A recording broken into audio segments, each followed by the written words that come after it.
আসসালামু আলাইকুম, welcome back to my channel BD blogger Yasmin. আশা করি সবাই ভালো আছেন, আল্লাহর রহমতে আমরাও ভালো আছি। তো আজকে বহুদিন পর আপনাদের সাথে চলে আসলাম একটা ব্লগ ভিডিও শেয়ার করার জন্য।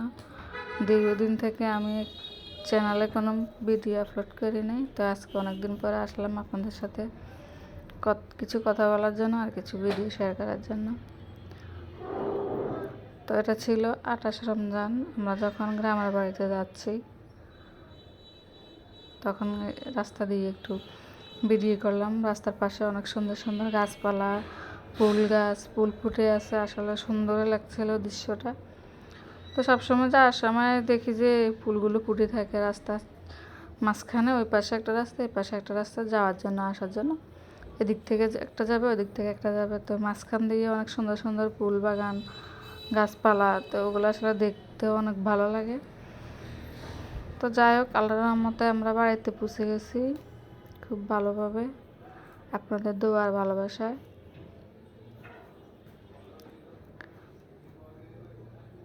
আর বাড়িতে যাওয়ার পরে এখানে আমাদের একটা নতুন বেবি আছে। তো ও হচ্ছে আমাদের আমার ভাইয়ের ছেলে। ওকে আমরা ছোটোবেলায় একদম 1 মাসের সময় দেখছিলাম একবার, আর এখন ওর বয়স 7 মাস চলতেছে, তখন দেখছি। তো এখন তো একটু কথা টথা একটু খেলতে পারে, হাসতে পারে। তো আহিলে যায়, তারপরে ওকে একটু কোলে নিয়ে নিল, এই যে হাঁটুতে নিয়ে দোল খাওয়াচ্ছে আর ওর সাথে একটু কথা টথা বলছে। সবাই ওকে পেয়ে এখন পাগল হয়ে গেছে, কোলে নেবে, খেলবে আর কি। তো ওদের জন্য সবাই দোয়া করবেন। তো আগের দিন তো ছিল ওটা 28 রমজান, আর এখন 29 রমজান। এটা হচ্ছে সকালবেলা, সকাল 8:30 9টা করে এখন। তো আজকে আমাদের বাড়িতে একটা অনুষ্ঠান হবে, মেজবান। আর কার কার গ্রামের বাড়িতে এই রমজানে সবসময় মেজবান খাওয়ায়। মেজবান বলতে কি, বাড়িতে যত মানুষ আছে, যতটা ফ্যামিলি আছে সবাই মিলে একটা অনুষ্ঠান করে, যে আল্লাহর রাস্তে খাওয়াবে।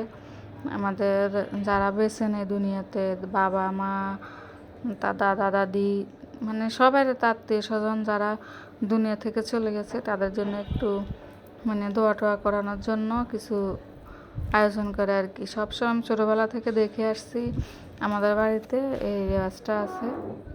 তো প্রত্যেকটা রমজানে আল্লাহর রাস্তে খাওয়ানো হয়। তো সবাই মিলে এখন আমাদের এখানে আমাদের ঘরের সামনে করতেছে। আর আমাদের এখানে আমার হাজব্যান্ড বলতেছে আর কি, বাড়ির সবাইকে কল দিয়ে দিয়ে বলছে যে আমরা অনুষ্ঠানটা করব, অমুক দিন আমি আসব, আসার পরে আমরা এই অনুষ্ঠানটা করব, দোয়া মাহফিল করাবো। তো গ্রামে কিছু লোকজন দাওয়াত করছে, বাড়ির মানুষ সব, পুরো বাড়ির সব মানুষ আছে, আত্মীয় স্বজন আছে। তো সবাইকে নিয়ে অনুষ্ঠানটা চলতেছে। আর এখানে মহিলারা সবাই হেল্প করতেছে কাজে। এখানে কোনো ডেকোরেশন আনে নাই, বাড়ির মানুষে কাজ কাম করতেছে আর রান্নাবান্না করতেছে। তো 1 মণ গরুর মাংস নিয়ে আসছে, আর এখানে মুগ ডাল দিয়ে রান্না হবে, গরুর হাড় দিয়ে। তো মুগ ডালটাকে একটু ভেজে নিচ্ছে আগে। আর এখান দিয়ে দেখতে পাচ্ছেন, যেহেতু বাড়ির সব মহিলারা মিলে, ছেলেরা যারা আছে তারা মিলে সবাই মিলেমিশে কাজ করতেছে, যেহেতু এটা সবার অনুষ্ঠান, সবাই এই অনুষ্ঠানে ভাগ দিয়েছে, সবার অনুষ্ঠান এখানে একসাথে। তো মহিলারা এই যে পেঁয়াজ টেয়াজ কেটে দিচ্ছে, আলু কেটে দিচ্ছে, সব মিলেমিশে কাজ করতেছে। তো আমরাও আসলে দাঁড়ায় দাঁড়িয়ে একটু ভিডিও করতেছি আপনাদের জন্য। তো জানি না আপনাদের কাছে কেমন লাগবে, আর অবশ্যই কমেন্ট করে জানাবেন কাদের গ্রামের বাড়িতে এভাবে অনুষ্ঠান হয় রমজানে মুরব্বীদের জন্য, যারা দুনিয়া থেকে চলে গেছেন পরকালে। আল্লাহ তাদেরকে বেহেশত নসিব করুক। তো ওদের জন্য একটু সবার দায়িত্ব থাকে, আত্মীয় স্বজন যারা আছে, ছেলে মেয়ে যারাই বেঁচে আছে, তারা এসব আয়োজন করে থাকে আর কি। তার এখানে যে রান্নাবান্নার প্রিপারেশনও নিয়ে নিচ্ছে, সব মশলাপাতি সব মহিলারা সব রেডি করে দিচ্ছে। আর এখন গরু মাংস সব ধুয়ে আনি রাখছে।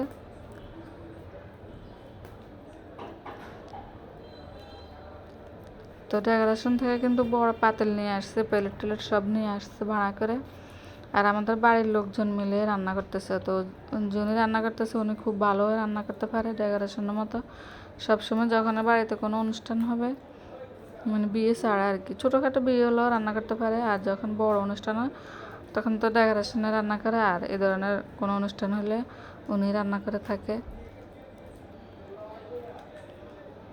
তো এখানে একটা বড় পাতিল নিয়ে আসছে, 1 মণ গরুর মাংস দিয়ে দিছে। এখন রান্না বান্না চলতেছে আর কি সকাল থেকে।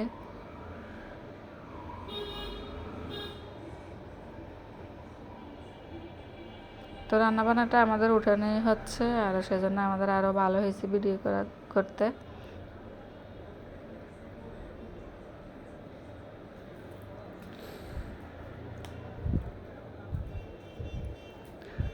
তো রান্নাবান্না চলতেছে আর কি। আর সবাই অবশ্যই কমেন্ট করে জানাবেন কার কার গ্রামের বাড়িতে এমন হয়ে থাকে।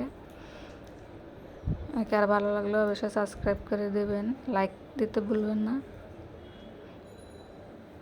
আর মাংসটা যখন রান্না হয়ে গেছে পুরোপুরি, তখন এই যে অন্য পাতিলে শিফট করে নিচ্ছে, মানে ভেড়ে নিচ্ছে আর কি বড় পাতিল থেকে। তো ওখানে আরও রান্না হবে, ডাল রান্না হবে, সেজন্য মাংসগুলা অন্য পাতিলে তুলে নিচ্ছে।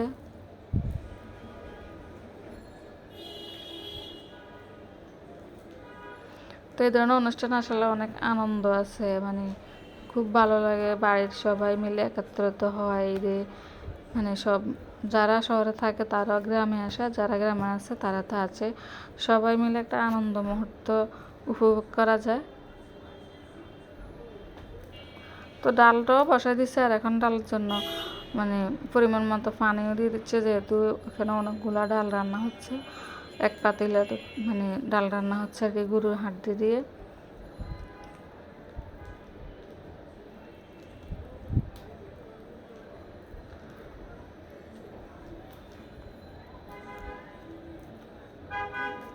তার এখন এই যে সব রেডি, ভাতও রান্না করে রাখছে, এখানে রান্না করছে। আর এখন ইফতারের আগ মুহূর্ত হয়ে গেছে, মানে এখন মেহমানরাও চলে আসছে। আর এখান দিয়ে যে এখানে 30-35 কেজি মানে চাল রান্না করে রাখছে আর কি, ভাত রান্না করে রাখছে। আর রেখে একটু মানে পাটি বিছে, তারপরে ধোয়া টোয়া গরম ভাবটা চলে যাওয়ার জন্য মেলে রাখছে, আর বলে বলে বেড়ে নিচ্ছে এখন। মানে সবাই যে বাইরে মানে যে মধ্যের জন্য যে মোনাজাতটা করে আর কি, দোয়া টোয়া করে, সেটা হচ্ছে। তারপরে ইফতারের জন্য খেজুর টেজুর দিয়ে দিবে, তারপরে নামাজ আদায় করে তারপরে খাবার দিবে। তা আমি আমাদের ঘরে জানালা থেকে একটু করে ভিডিও করে নিয়েছি, আসলে বাইরে থেকে ভিডিও করা যায় না তো মানুষের সামনে, তাই আর কি। তারপরে সব